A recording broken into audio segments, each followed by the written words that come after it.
Hey guys, நீங்க பார்த்துட்டு இருக்க இந்த சேனல் Green Stone 5. நான் உங்க ரேவதி.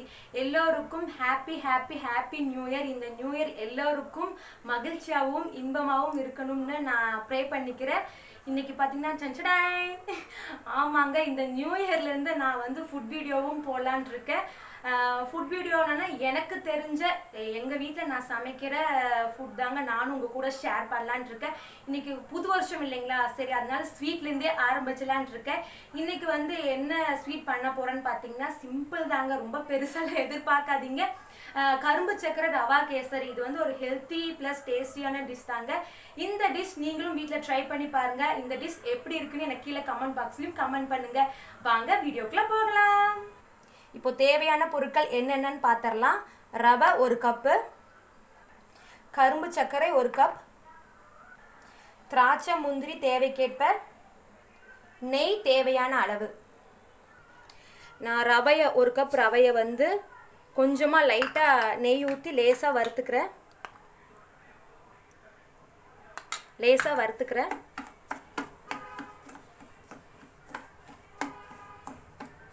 ஒரு 2 நிமிஷம் ரவை வந்து நல்லா வாசனை வர அளவுக்கு 2 நிமிஷம் வறுத்துக்கலாம். ரவை நல்லா லைட்டாக ப்ரௌன் கலர் ஆகிற மாதிரி இருக்குங்க. இப்போ நம்ம ஆஃப் பண்ணிடலாம். ரவை நல்லா வாசமாயிருச்சு. இப்போ நான் வந்து கரும்பு சர்க்கரையை வந்து லைட்டாக பாகு மாதிரி காய்ச்சிக்கிறேன். ஏன்னா இதில் குப்பை ஏதாவது இருக்கும் இல்லைங்களா, அதனால லைட்டாக பாகு காய்ச்சி வடித்து நம்ம தனியாக வச்சுக்கலாம். இது கொஞ்சமாக தண்ணி சேர்த்தா போதும், ரொம்ப தண்ணி வேண்டாம், போதும் இந்தளவு. இது லைட்டாக எல்லா கரும்பு சர்க்கரையும் கரைஞ்சி வந்த உடனே நம்ம வந்து ஆற வச்சு வடிகட்டி தனியாக எடுத்து வச்சுக்கலாம். இப்போ கரும்பு சர்க்கரை நல்லா கரைஞ்சிருச்சு. இப்போ நம்ம ஆஃப் பண்ணிடலாம். இப்போ கொஞ்சம் கனமான பாத்திரமாக எடுத்துக்கலாம், அடிகனமான பாத்திரமாக எடுத்துக்கலாம்.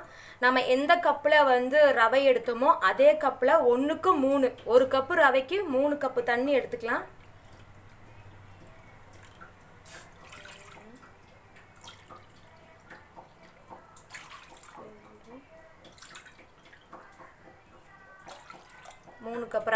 மூணு கப்பு தண்ணி எடுத்தாச்சு. தண்ணி நல்லா கொதிக்கட்டும். நம்ம லைட்டாக கொஞ்சமாக நெய் விட்டுக்கலாம். தண்ணி நல்லா கொதிச்சு வரும்போது நம்ம ரவையை சேர்த்துக்கலாம். தண்ணி அந்த பக்கம் கொதிக்கட்டும். நம்ம இந்த சைடில் வந்து நம்ம முந்திரி திராட்சையை நம்ம வறுத்து எடுத்துக்கலாம். தேவையான அளவு நெய் சேர்த்துக்கிறேன். நான் திராட்சை முந்திரியை ஆட் பண்ணிக்கிறேன். நல்லா ப்ரௌன் கலராக வறுத்து எடுத்து வச்சுக்கலாம். தண்ணி இப்போ நல்லா கொதிச்சிச்சுங்க. நான் கொஞ்சம் கொஞ்சமாக ரவையை சேர்த்து நல்லா கிண்டிக்கிறேன். கொஞ்சம் கொஞ்சமாக சேர்த்து கிண்டுங்க, இல்லைன்னா குருணையாக ஆகிடும். நான் சன்னமாக வச்சு கொஞ்சம் கொஞ்சமாக ரவையை சேர்த்துட்டேன். இது லைட்டாக வேகட்டும். இப்போ நல்லா வெந்து வந்துருச்சு.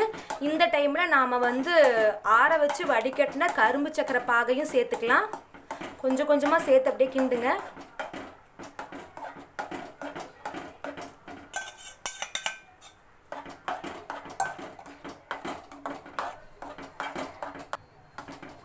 எல்லா பக்கமும் அந்த கரும்பு சர்க்கரையோட கலர் வந்து சேர்ந்து வந்துருச்சு.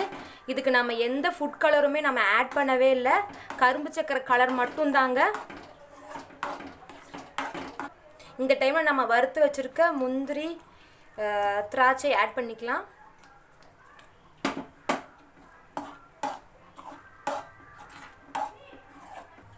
சன்னமாகவே வச்சுக்கோங்க, ரொம்ப ஸ்பீடாக வைக்க வேண்டாம்.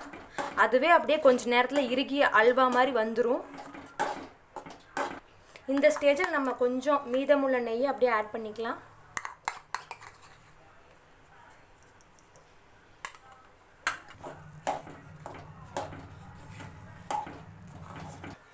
கேசரி ரெடிங்க. நம்ம இந்த ஸ்டேஜில் அடுப்பு அணைச்சிடலாம். இதை ஒரு பவுலுக்கு நம்ம ட்ரான்ஸ்ஃபர் பண்ணிடலாம். அவ்வளோதாங்க, நம்மளோட ஹெல்த்தி ப்ளஸ் டேஸ்டியான ரவா கேசரி ரெடி. இது எப்படி இருக்குன்னு நான் டேஸ்ட் பண்ணி பார்க்குறேன். அனல் பறக்குது.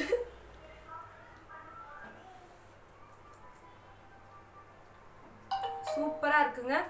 இதில் நம்ம எந்த ஃபுட் கலரும் ஆட் பண்ணல, எதுவுமே இல்லை. வெறும் ரவை, கரும்பு சர்க்கரை, தேவையான அளவு திராட்சை முந்திரி நெய் மட்டும் தாங்க. சிம்பிளாக ஈஸியாக செஞ்சிடலாம் இந்த டிஷ்ஷை. இந்த நியூ இயர் இதே மாதிரி தித்திப்பாக இருக்கணும், ஹாப்பியாக இருக்கணும் நான் விஷ் பண்ணுறேன் எல்லாருக்கும். நீங்களும் இந்த டிஷ்ஷை வீட்டில் ட்ரை பண்ணி பாருங்க. இந்த டிஷ் எப்படி இருந்துச்சுன்னு கீழே கமெண்ட் பாக்ஸில் கமெண்ட் பண்ணுங்க. இன்னொரு சூப்பரான வீடியோவில் உங்களை சந்திக்கிறேன். Until then, it's bye from Revati. Tata.